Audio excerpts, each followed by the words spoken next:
Hola. Hace ya alrededor de 4 años, o casi 6, ¿no? Porque fue al principio del gobierno de Luis Abinader, de la República Dominicana, que publiqué un video donde decía que la economía de la República Dominicana era una economía sumamente frágil. Yo sé que mucha gente tal vez, o las pocas personas que pudieron ver este video, me criticaron y dijeron que nosotros éramos la economía más fuerte de Latinoamérica. Y yo les corrijo de que no hemos sido la economía más fuerte, hemos sido la economía más creciente. Porque yo decía que la economía de la República Dominicana era sumamente frágil o se había convertido en una economía frágil. Me refería al hecho de que nuestros gobiernos, nuestras autoridades, han basado casi todo el esfuerzo económico de nosotros como destino turístico. Han dejado caer otras industrias que teníamos en el pasado y nos hemos enfocado solamente en desarrollar turismo. Y yo decía que una economía basada en turismo es una economía sumamente frágil. ¿Por qué? Porque depende de muchos factores que son variables. Por ejemplo, depende del deseo de la persona a viajar a determinado país.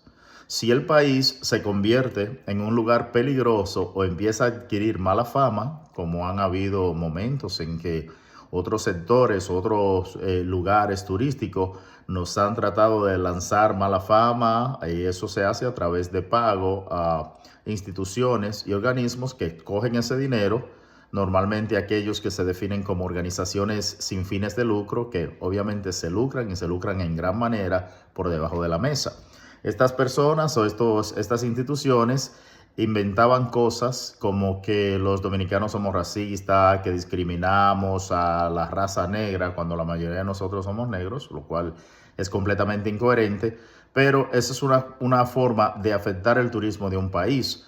Pero también hay otro tipo de afecciones. Por ejemplo, si en el país se desata un conflicto armado, por ejemplo, hay una revolución o hay un enfrentamiento contra la misma persona del vecino país de Haití, que por mucho tiempo han estado provocando esto, y gracias a Dios y a la inteligencia con que se manejan las autoridades de este lado de la frontera, no hemos tenido este tipo de conflictos. Pero solamente con que haya un conflicto armado dentro del país, todos los países ponen alerta. Cuando se incrementa la violencia, cuando se incrementan los robos, los atracos, el crimen en general, también los países ponen alerta de viaje, y esto afecta de una vez y de forma directa el turismo de esos países. Pero también ahora mismo hay otras amenazas mayores. Entonces, ¿por qué no debes basar tu economía solamente en turismo? Pues por esos factores que te mencioné, y sobre todo a la República Dominicana le acompañan una serie de circunstancias que son circunstancias durmientes, que ahora mismo nosotros hemos estado tomando ventaja de ellas, y por eso hemos continuado siendo número uno en el Caribe y recibiendo la gran mayoría de los turistas que viajan desde Europa, Estados Unidos y otros lugares hacia el Caribe. Entonces, ¿cuáles son algunas de estas cosas? Pues la falta de competencia. O sea que los países que tienen el potencial, como nosotros en el área, no han podido competir a la misma altura a la que lo hacen los dominicanos. ¿A qué me refiero? Me refiero primeramente a Cuba. Ahora mismo Cuba representa una gran amenaza para el turismo dominicano, y eso es bueno porque ellos también tienen derecho a sobrevivir. ¿Qué es lo malo? Que los dominicanos, una vez más, como les he mencionado varias veces, hemos basado nuestra economía solamente en el turismo. Entonces, cuando tú dependes de una sola industria, significa que esa industria se viene abajo, tú vas directamente a la miseria. Entonces, ¿qué sucede? A Cuba le quedan tal vez 30 días o menos. Yo le doy 4 semanas de dictadura, y de ahí pues va a haber una liberación. Inmediatamente Cuba se libere, Cuba podría volver a ser lo que era antes de Castro, que La Habana, por ejemplo, era a la par de Miami, o podemos decir que era Las Vegas de aquellos tiempos, algo que Fidel destruyó con su revolución cuando vino y desalojó a las personas que tenían casinos, que tenían hoteles en La Habana, los expropió y terminó destruyendo todas esas estructuras. Entonces, una vez que Cuba se libera, volviendo atrás, los inversionistas podrán volver a Cuba. Y recuerde que Cuba tiene prácticamente la misma ubicación geográfica de nosotros. Es una de las Antillas, es la más grande de ellas. Tiene muchas playas, tiene montaña, tiene todos los recursos geográficos que nosotros también tenemos en la República Dominicana. Y esto lo convertiría en un rival en nuestro patio trasero, exactamente detrás de nosotros, ¿no? Entonces, ¿qué sucede con esto? Que ellos están a mayor cercanía de Miami, de territorio americano. Los inversionistas norteamericanos volverían de nuevo a Cuba a hacer sus inversiones porque estarían a un paso por barco, un vuelo, incluso hasta en un helicóptero podrían cruzar de Miami hasta Cuba de una forma rápida. Entonces, en este caso, ya nosotros perderíamos por ese lado una gran cantidad de los turistas americanos que vienen hacia nuestro país. Los turistas rusos también, pues obviamente ellos siempre han tenido una preferencia por Cuba debido a las relaciones diplomáticas que han existido por décadas entre Cuba y Rusia o la Unión Soviética en el pasado.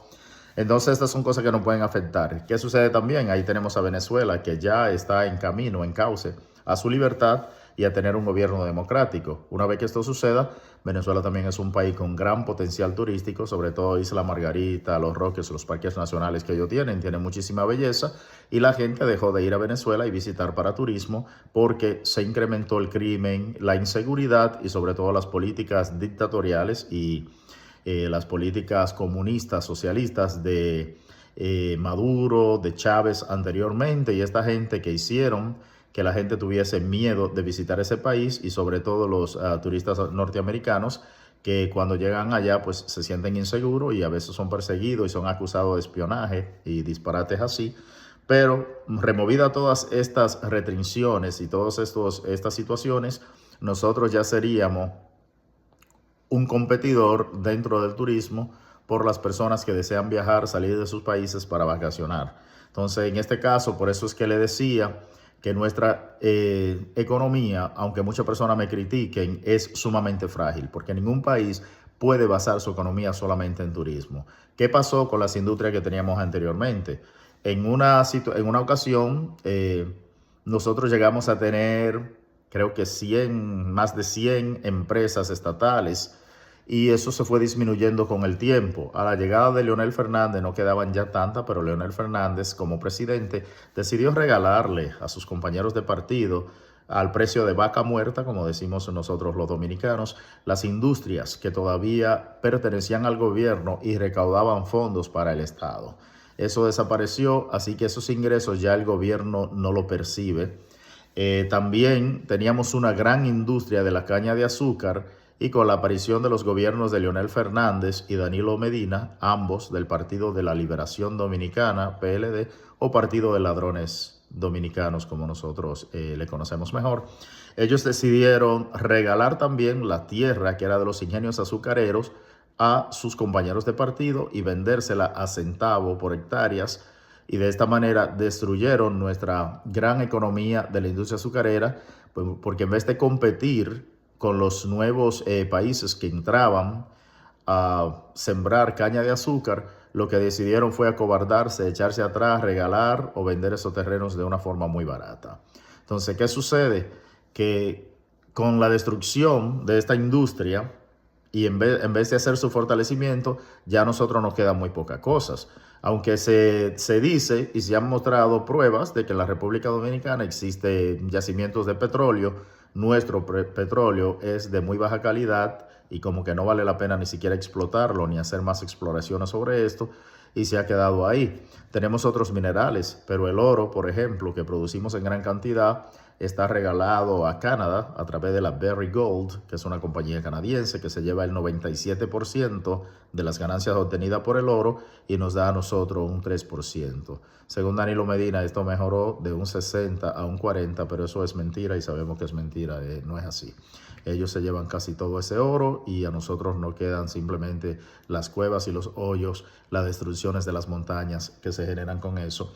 Por eso mi llamado al gobierno de la República Dominicana sería apresurarse ahora mismo de una forma muy rápida, que debieron haberlo hecho desde hace años, y fortalecer nuestras industrias, nuestra ganadería, lo que teníamos antes, traer más inversionistas a la República Dominicana, diferentes tipos de industrias, etcétera, porque el turismo, desafortunadamente, y ¿qué diría yo? Como bendición para Cuba, para Venezuela y otros países que se están liberando de ese yugo en que han permanecido por mucho tiempo, va a tener que ser dividido. Así que piensen, señor, en una República Dominicana con un tal vez al principio de esto, ¿no? Dentro de unos 5 años, el 70% de los turistas que recibe en este momento y tal vez dentro de unos 10 años con solamente el 50%. ¿Podríamos sobrevivir y tendríamos el mismo estatus de vida?